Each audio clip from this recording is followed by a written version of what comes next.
ایک ایسا ملک جس کے بارڈرز پہ سیکیورٹی ایشوز ہوں، جیو اسٹریٹجک لوکیشن پہ وہ موجود ہو، ڈفرینٹ ایتھنک آئیڈینٹیز ہوں اس میں، اور بیش بہا اس میں پاپولیشن ہو، تو ایسے ملک میں بہترین سٹرکچر یا کوئی سسٹم اگر گورن کر سکتا ہے تو وہ فیڈرلزم کا ہے۔ السلام علیکم، میرا نام راشد ملک ہے۔ جیسا کہ آپ جانتے ہیں میں ایک ایجوکیٹر ہوں اور ہم اس فورم پہ ایکیڈیمک ڈیبیٹس اور ڈسکشنز کرتے ہیں۔ آج کی ہماری ڈسکشن پاکستان کے فیڈرلزم کے نظام پہ ہے، سول ملٹری ریلیشنز پہ ہے اور نیشنل انٹیگریشن کے ایشوز پہ ہے۔ یہ فیڈرلزم کا نظام کیا ہوتا ہے؟ فیڈرلزم کا نظام ایک ایسا سسٹم آف گورننس ہے جس میں ایک سینٹرل اتھارٹی اور ایک اس کا پولیٹیکل یونٹ ہے جو کانسٹیٹیوئنٹ پولیٹیکل یونٹ ہے، اسٹیٹ کی صورت میں ہے یا پروونس کی صورت میں ہے، ان کے درمیان کانسٹیٹیوشنلی سوورینٹی کو ڈیوائڈ کیا جائے۔ ایسی گورننس کے سسٹم کو ہم فیڈرلزم کہتے ہیں۔ پیٹر ایچ رسل کے مطابق federalism is a way of governance in which two levels of government share responsibility. دوستو، اس کتاب وائی نیشنز فیل کے مطابق ایکسٹریکٹیو انسٹیٹیوشنز کسی بھی ملک میں تب تک ترقی نہیں ہونے دیتے جب تک وہاں کے لوگوں کو سیو انویسٹ کرنے کے لیے اپروپریٹ ماحول مہیا نہیں کیا جاتا۔ اور اسی بک میں فادر ڈیرون اور جیمز رابنسن کہتے ہیں کہ اگر کسی بھی ملک کے ادارے انکلوسیو نہیں ہوتے اور وہ اس ملک کی عوام کی خواہشات کا احترام نہیں کرتے تو وہ ملک ترقی کی رفتار میں بہت سلو ہو جائے۔ اور یہی ڈیولپڈ اور انڈر ڈیولپڈ یا ڈیولپنگ کنٹریز کے درمیان فرق ہے کہ ان کے ادارے مضبوط ہوتے ہیں، طاقتور ہوتے ہیں اور بیلنس میں کام کرتے ہیں۔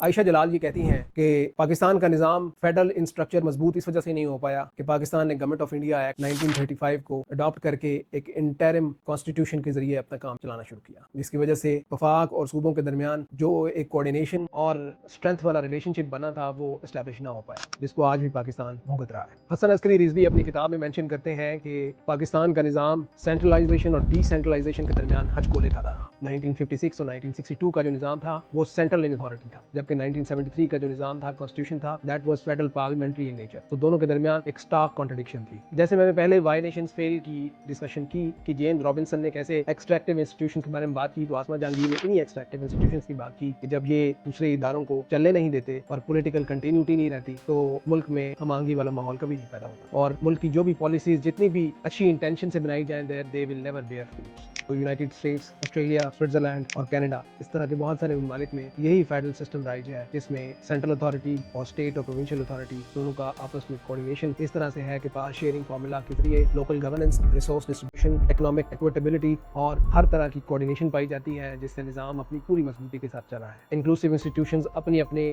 گیون سرکمسٹانسز کے تحت کام کر رہے ہیں اور الٹیمیٹلی عوام کو سروسز دے رہے ہیں، اور عوام اپنے الیکٹڈ نمائندوں کو ہر 4 یا 5 سال کے بعد خود چنتی ہے تاکہ ان کو امپاور کرے کہ وہ لیجسلیٹو ایجنڈا کے ذریعے ان کی لائیولیہڈ میں امپروومنٹ لا سکے۔ پاکستان میں سسٹم کی کنٹینیوٹی نہ ہونے کی وجہ سے اس طرح کے بہت سارے مسائل نے جنم لیا۔ دیکھیں، کسی بھی جمہوری نظام میں الیکشن کمیشن، پارلیمنٹ جو لیجسلیشن کرتی ہے، اور ایگزیکٹو اور جوڈیشری، یہ سب مل کے اپنے اپنے دائرہ کار میں کام کر کے اس جمہوری نظام کو مضبوط بناتے ہیں۔ جب ان میں سے کوئی بھی ایک ادارہ اپنی حدود کو قبول کرتا ہے تو اس کے بعد یہ انتظامی ڈھانچہ خراب ہو جاتا ہے۔ پاکستان میں سپریشن آف ایسٹ پاکستان سے لے کر اس سے پہلے اور بعد والے جتنے کرائسس نے جنم لیا، اس میں سیکٹیرین کانفلکٹس ہوں، ایتھنک کانفلکٹس ہوں، مہاجر، سندھی، بلوچی، پنجابی کانفلکٹس ہوں، یا سیکٹیرین وارفیئر اور اس طرح کی منورٹی ریلیٹڈ ایشوز ہوں، ان کے کہیں نہ کہیں لنکس آپ کو weak law and order situation اور ایکسیسو سینٹرلائز اتھارٹی میں آپ کو ملتے ہیں۔ ایسٹ پاکستان کی سپریشن کے وقت عائشہ جلال اور حسن عسکری رضوی جیسے بہت بڑے بڑے اتھارٹی رائٹرز نے یہ بات بولی کہ اس کی اگر کوئی ایک رسپانسبلٹی ہے تو وہ سینٹرل اتھارٹی ہے۔